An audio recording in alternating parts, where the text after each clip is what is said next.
Hi everyone, welcome to study spring और CAPF assistant commandant के SA session में आपका स्वागत है। आज हम लोग एक बहुत ही इम्पोर्टेंट जो अपना टॉपिक है, जो बलात्कार और यौन शोषण के लिए जिम्मेवार कौन, जो एसए का टॉपिक है, आज हम लोग उसको कवर करने वाले हैं। तो अगर आपको ऐसा लगता है कि ये चैनल आपके लिए डेडिकेटली वर्क करती है और आपके एग्जामिनेशन पॉइंट ऑफ व्यू से आपको फ्री ऑफ कॉस्ट कंटेंट देती है, तो आप इस चैनल को सब्सक्राइब एंड शेयर कर सकते हैं। साथ में जैसे आप पीडीएफ डाउनलोड करते हैं टेलीग्राम चैनल से स्टडी स्प्रिंग से, वैसे आप डाउनलोड करते रहेंगे। वहां पे आपको क्विजेस फ्री ऑफ कॉस्ट दिए जाते हैं। ये कुछ बेसिक इन्फॉर्मेशन है जो मैं आपको देता हूं, क्योंकि जैसे ही हम लोग 1000 सब्सक्राइबर पूरा करेंगे, हम लोग लाइव क्लासेस लेना स्टार्ट करेंगे और यहाँ पे आपके जो लाइव क्वेरीज है वो भी खत्म किए जाएंगे। यहाँ पे आपको इस चीज को पूरा करने के लिए जो है वो 20 दिसंबर तक के पहले का समय है। इसके बाद अगर अब उससे पहले तक अगर ये 1000 सब्सक्राइबर पूरे होते हैं तो हम लोग लाइव क्वेरीज या फिर लाइव सेशन लेना स्टार्ट करेंगे। तो चलते हैं अपने टॉपिक की तरफ। पहला जो अगर हमारे चैनल पे फर्स्ट टाइम विजिट कर रहे हैं उनको मैं बताऊं कि हम लोग जो पूरे एस्से को लिखते हैं उसको 3 पार्ट में डिवाइड करके लिखते हैं। पहला हम लोग इंट्रोडक्शन देते हैं, दूसरे वाले में बॉडीज को लाते हैं और तीसरे वाले में कंक्लूजन को लेकर के आते हैं। तो अगर आपको ऐसा लगता है कि ये चैनल पर आप फर्स्ट बार विजिट कर रहे हैं तो आप इसको नोट डाउन कर लीजिए, क्योंकि इसी फॉर्मेट पे आपको सारे जो एसेज हैं वो आपको देखने को मिलेंगे। और सबसे बड़ी बात यह है कि आपको केवल 300 वर्ड में ही ऐसे दिए जाएंगे। इसमें आप जो है वो केवल अच्छे वर्ड और जितने रिलेवेंट होंगे एग्जाम के लिए वही आपको दिए जाते हैं, जिससे आप अच्छा स्कोर गेन कर सकते हैं। तो पहले अगर हम लोग इंट्रोडक्शन वाले पार्ट में आएंगे तो कुछ शब्दों को यहाँ पे लिखना जरूरी है। तो अगर आप अपने एस्से का शुरुआत कोट से करते हैं या फिर अच्छे जो लाइन है उससे करते हैं तो आपका इंप्रेशन बढ़ता है वहां पे और आप अच्छे नंबर गेन कर सकते हैं। तो हम लोगों ने इसके लिए क्या किया कि पहले स्टार्टिंग किया है इस चीज को कि हमारा प्यारा भारत जहां नारी को जो है देवी का अवतार माना जाता है, ठीक है, या समझा जाता है। तो ये एक तरीके से जो आप बोले तो हिंदी व्याकरण से लेकर के और आपके देश के यूनिटी एंड इंटीग्रिटी के साथ साथ वो जो वुमेन एम्पावरमेंट है उसको भी ये झलकाता है।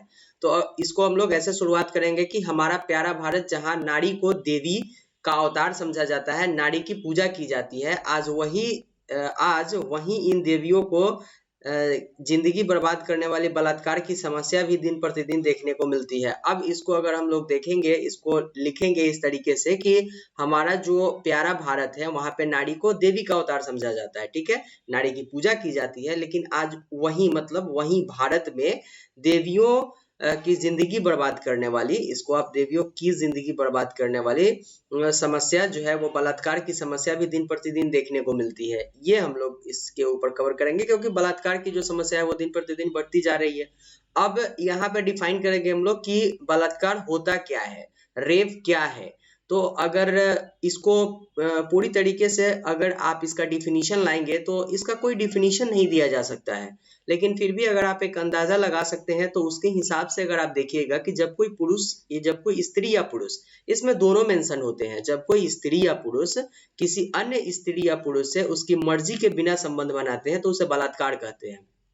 कहीं कहीं आप सुप्रीम कोर्ट के किसी केस में देखते होइएगा कि किसी लड़की ने किसी लड़की के साथ जो है वो देखे तो सेक्सुअल रिलेशन जो है कायम किया और वहां पे उसको भी बलात्कार का रूप ही दिया जाता है, या फिर पुरुष पुरुष के साथ ऐसा करता है। तो लेकिन पुरुष स्त्री के साथ करता है वो भी बलात्कार है, अगर उसके मर्जी के सिवा सेक्सुअल रिलेशन बनाया जाता है। तो ये कुछ बेसिक बातें हैं जो यहाँ पे हम लोगों ने मेंशन कर दिया है, ये एक ऐसे को अच्छा बनाएगा। अब आते हैं हम लोग इसके बॉडीज वाले पार्ट में।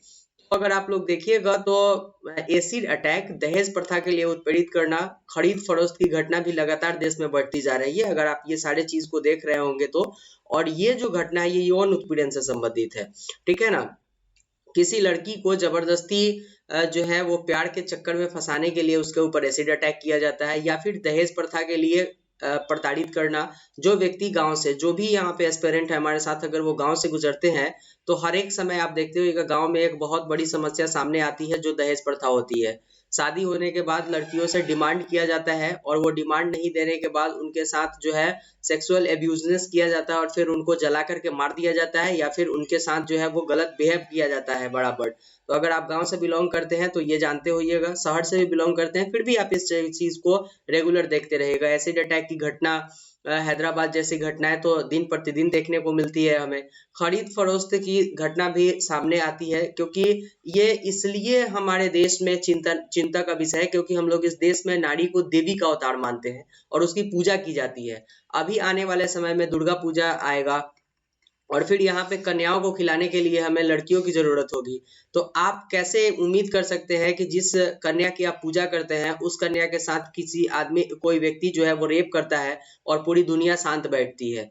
पूरी दुनिया शांत बैठती है, इसमें लोग क्या कर सकते हैं? ठीक है ना, इसमें सारी जो पावर है पूरी जनता अगर एक साथ गवर्नमेंट के साथ साथ न्यूज चैनल्स वाले के ऊपर भी अगर क्वेश्चन स्टार्ट करेगी करना, तो फिर सारे लोग इसको, इस ऐसे मुद्दे को सामने लेकर के आएंगे। क्योंकि आप देखते होइएगा रेप की घटनाएं जब आती है और अगर सरकार से संबंधित किसी व्यक्ति का उसमें कोई व्यक्ति अगर उसमें इंडल्ज होता है तो न्यूज चैनल्स जो बिके हुए हैं वो उनके लिए कभी कोई क्वेश्चंस नहीं उठाया करती है। ये बहुत बड़ी बोले तो विडंबना है इस पूरे देश के लिए। अब अगर पूरे देखा जाए तो पूरे देश में सबसे बड़ी विडंबना अगर हमारे देश की ये है कि हमारे देश में सरकार भी है, बिल्कुल एक सरकार है जो जनता के द्वारा चुनी गई हुई सरकार है। लोकतंत्र है हमारे देश में, जनता क्वेश्चंस करती है सरकार से, सरकार को चुन करके भेजती है।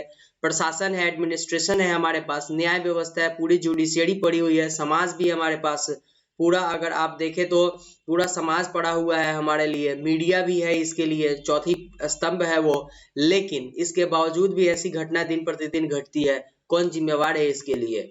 कौन जिम्मेवार है? तो ऐसी खराब मानसिकता वाले लोगों पर कार्रवाई जो है वो इतने चीज होने के बाद भी नहीं हो पाती है। तो इस तरीके से जो अगर बोले तो कौन इसके लिए पार्टिकुलर एक व्यक्ति को अगर आप जिम्मेवार समझिएगा इसके लिए, तो वो जो है आप भी उस जगह पे गलत होंगे, क्योंकि एक व्यक्ति इसके लिए जिम्मेवार नहीं हो सकता है। और इस तरीके से जो आपका बलात्कार की समस्या जो होती है वो एक जो लड़की होती है उसके ऊपर उसको मानसिक रोगी बना देता है। इसके साथ साथ समाज के लिए भी बोझ बना देता है, क्योंकि समाज में उसको हे दृष्टि से देखा जाता है कि तुम्हारे साथ बलात्कार हुआ है। शादी से लेकर के और हर एक चीज में उसके प्रॉब्लम्स आते हैं। तो अभी अवेयरनेस फैलाने की भी जरूरत है इसके लिए कि समाज उसको बाइकॉट नहीं करे, अदरवाइज समाज में उसको बाइकॉट किया जाता है, उससे शादी नहीं किए जाते हैं या फिर इस तरीके की समस्याएं आती है। और इस कारण से मानसिक जो है वो एक मानसिक रोगी बन जाती है और लास्ट में ऐसा कंडीशन आता है जब उसको आत्महत्या तक करना पड़ता है। आखिर हम किस जगह पे स्टैंड कर रहे हैं? आज हम 21वीं सदी में है, हम 5G नेटवर्क चलाने की बात करते हैं और समाज में आज वैसे वैसे देवियों का बलात्कार किया जाता है जिसको दुर्गा पूजा में कन्या खिलाने के लिए बुलाया जाता है। हम किस देश में रह रहे हैं? हम किस देश और हमारी मानसिकता कैसी है, ये सोचने वाली बात है। आज हम किस मानसिकता में जी रहे हैं और कौन लोग हैं ये? किसके कारण इस तरीके का जो केस सामने आता है, इस तरीके के जो मुद्दा सामने आती है वो किसके कारण आती है? ये सबसे बड़ी बात है अभी यहाँ पर। क्योंकि रेप कर देना बहुत बड़ी बात नहीं है, रेप के बाद जो उस लड़की पे बीतता है और फिर उसको जो समाज को झेलना पड़ता है, ये सबसे बड़ी बात है। क्योंकि लास्ट में वो लड़की कहाँ जाती है? वो आत्महत्या करने के लिए जाती है और आत्महत्या ऐसी होती है। ये है फॉर्मेट, थोड़ा सा जानना जरूरी है कि आखिर में समाज है, हमारे पास सरकार है, प्रशासन है, न्यायालय है, मीडिया है, सबके होने के बावजूद ये क्यों होता है? कौन जिम्मेवार है इसके लिए? अगर इसको देखा जाए तो पूरे, अगर आप एक रिपोर्ट को पढ़िएगा जिस रिपोर्ट में एक बताया गया हुआ था कि एक दिन में 106 ब्रूटली रेप का केस आता है। इस रेप में ऐसे रेप सामने आते हैं जिसमें पारिवारिक होता है, इसके साथ साथ पारिवारिक के साथ साथ जो है इसमें अंग भंग करने वाले केस आते हैं। ठीक है, इसके साथ साथ जो है इसमें मारपीट भी शामिल होता है। ठीक है, इसमें मारपीट भी शामिल होता है। ऐसी केस 106 केस प्रतिदिन देश में आते हैं जो एकदम घिनौने अपराध होते हैं। ठीक है, और ऐसे अपराध में निर्भया कांड, जैसा कि आपने देखा था, निर्भया के दोषियों को फांसी हुआ था। कठुआ कांड जो जम्मू कश्मीर के कठुआ में हुआ था, और हाल में कल की बात मैं बता रहा हूँ, जो उत्तर प्रदेश के हथरस में मनीषा नाम की लड़की के साथ जो रेप किया गया है, जिसका जीभ काट दिया गया, उसके रीढ़ की हड्डी को तोड़ दिया गया और उसके साथ रेप किया गया। 4 लोग इसके लिए जिम्मेवार है। ठीक है, ऐसे लोग कहाँ से पनपते हैं, कहाँ से पैदा लेते हैं ऐसे लोग? क्वेश्चंस तो ये आते हैं। और अगर ऐसे लोग पैदा होते हैं तो ये समाज में जीने के लिए हैं या नहीं है, और इनको समाज में जीने क्यों दिया जाता है। ठीक है, ये सबसे बड़ी बात यहाँ पर आती है। और इस तरीके के जो केस है उसमें आप देखते होइएगा, जैसा कि मैंने पहले भी बताया है कि ऐसे जो 106 केस एवरी डे आते हैं जो सरकार की नजर में होते हैं। कुछ ऐसे भी केस होते हैं जो पारिवारिक होते हैं, उसको उजागर नहीं किया जाता है, उसको तोप ताप के रख दिया जाता है। अगर पूरे आप उसको समझिए तो उसके ऊपर मरहम पट्टी कर दिया जाता है उस केस के ऊपर, कि सामने नहीं आए, मीडिया में नहीं आए। जो मीडिया में आते हैं केस या फिर जो कोर्ट में जाते हैं केस, वो 106 केस एक दिन में जाते हैं। ठीक है, इस तरीके का केस हमारे देश में आता है। कौन जिम्मेवार है इसके लिए? क्या ऐसे व्यक्ति किसी दूसरे ग्रह से आए हुए होते हैं? क्या ऐसे व्यक्तियों को संस्कार किसी दूसरे ग्रह के लोग देते हैं? क्या ऐसे व्यक्तियों के लिए न्याय व्यवस्था जीरो हो गई हुई है? क्या ऐसे व्यक्तियों के लिए एडमिनिस्ट्रेशन पूरी जीरो है? क्या ऐसे व्यक्तियों के लिए जुडिशियरी जीरो है? कौन है ये? और कौन जिम्मेवार है इस तरीके के लोगों को सजा नहीं देने के लिए? कौन जिम्मेवार है इस तरीके के लोगों के लिए आवाज नहीं उठाने के लिए? इसमें सारे लोग जिम्मेवार हैं। आज अगर आप देखते होइएगा तो सुशांत सिंह राजपूत का केस बन करके आता है। सुशांत सिंह राजपूत का सुसाइड हो या मर्डर हो, इसके लिए पूरी फिल्म इंडस्ट्री के ऊपर केस किया जाता है ड्रग्स को लेकर के। एनसीबी का छापा पड़ता है, सीबीआई का छापा पड़ता है, सीबीसी का छापा पड़ता है। लेकिन वही अगर उत्तर प्रदेश के हथरस में मनीषा नाम की लड़की का रेप किया जाता है तो एक मीडिया चैनल वाला उसका एक भी फोटो नहीं दिखाता है, उसके लिए जांच की एक भी क्वेश्चंस नहीं करता है। ये मीडिया चैनल की क्या है? आप इसको बोले तो ये सबसे बड़ी समझिए तो उसके लिए एक शर्म की बात है कि मीडिया होते हुए जो निष्पक्ष जांच की मांग कर सकता था वो नहीं करता है। लोग अगर इसके लिए क्वेश्चंस उठाते हैं तो पुलिस के तरफ से उनके ऊपर लाठीचार्ज किया जाता है। कौन जिम्मेवार है इसके लिए? इस तरीके के घटना होने के बाद कभी कभी ऐसा भी महसूस होता है कि ये जो रेप करने वाले लोग होते हैं इनको कहीं ना कहीं से संरक्षण भी दिया जाता है। ऐसे न्यूज चैनल्स, ऐसे पुलिस वाले लोग, ऐसे न्याय व्यवस्था इस देश को कहाँ लेकर के जाएगी? आज हम 21st सेंचुरी में महिला सशक्तिकरण की बात करते हैं। जब महिला घर से बाहर निकलती है तो उनके ऊपर एसिड अटैक कर दिया जाता है, उनको एसिड फेंक के जला दिया जाता है। ठीक है, उनके साथ ब्रूटली रेप किया जाता है और मीडिया के तरफ से क्वेश्चंस नहीं उठाए जाते हैं। सरकार के तरफ से उसको न्यायालय की तरफ से उसके ऊपर सही जांच नहीं करवाया जाता है। कौन जिम्मेवार है इसके लिए? अगर हम लोकतंत्र में रहते हैं तो हमें अधिकार है कि हम गवर्नमेंट से ये डिमांड कर सकते हैं। और अगर सरकार न्याय व्यवस्था लाती है और अगर इसके हमारे पास अगर प्रशासन है तो उसको निष्पक्ष जांच जरूर करना चाहिए, क्योंकि अगर प्रशासन इसके लिए जांच नहीं करेगी, अगर न्याय व्यवस्था इसके लिए सही नहीं होगा तो लोग कहाँ जाएगा? भगवान जो है वो यहाँ पे डायरेक्टली किसी के लिए न्याय नहीं कर रहे होते हैं। भगवान का न्याय कभी दूसरे तरीके से आता है, लेकिन इस तरीके से इंस्टेंट न्याय करने के लिए प्रशासन और न्यायालय ही है। और फिर न्यूज चैनल्स भी कभी कभी बिके हुए होते हैं, जो कुछ पार्टिकुलर न्यूज को जो टीआरपी को बटोरने के लिए वैसे न्यूज को दिखाते हैं जिससे वो पैसा कमा सके। लेकिन ऐसे न्यूज को नहीं दिखाते हैं जिससे एक स्त्री का, एक लड़की का जो है वो रेप का मामला सामने निकल करके आता है। तो ऐसे न्यूज चैनल्स के ऊपर भी शेम करने की बात है, जो हमारे देश में बैठ के हमारे देश से न्यूज के लिए पैसे लेते हैं। ठीक है, सरकार से पैसे लेते हैं और फिर वैसे ही मामले दिखाते हैं जो सरकार के बेटरमेंट के लिए हो। ठीक है, सरकार का जिससे स्कीम्स निकल करके सामने आता हो, भले वो प्लेटफॉर्म लेवल पर आए या नहीं आए। इस तरीके के मानसिकता से हमें बचने की जरूरत है।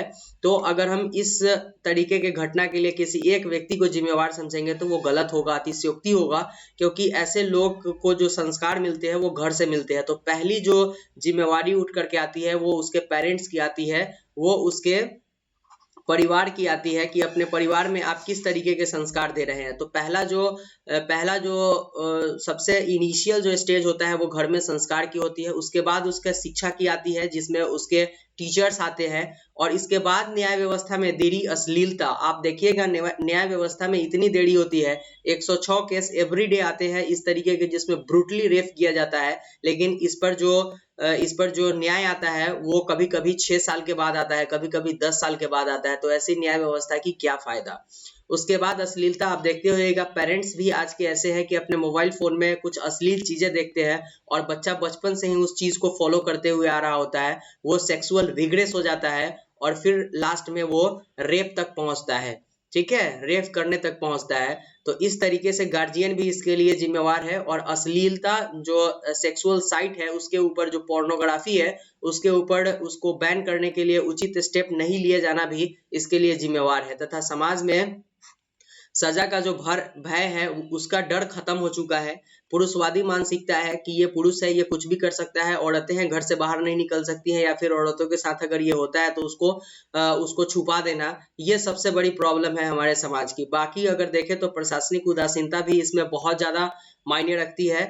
अगर इस तरीके की घटना होती है तो पुलिस, या तो अगर कोई इसमें बड़ा व्यक्ति इंडल्ज होता है तो पुलिस इसको ऊपर कोई कार्रवाई नहीं करती है पॉलिटिकल प्रेशर के कारण, क्योंकि निष्पक्ष है ही नहीं। हर एक जगह पे घूसखोरी या फिर पॉलिटिकल प्रेशर होता है। न प्रशासन को निष्पक्ष रूप से जांच करने दिया जाता है, और ना ही वो जांच के लास्ट तक पहुंचती है तो उसे उसका रिपोर्ट दिया देने जाता है।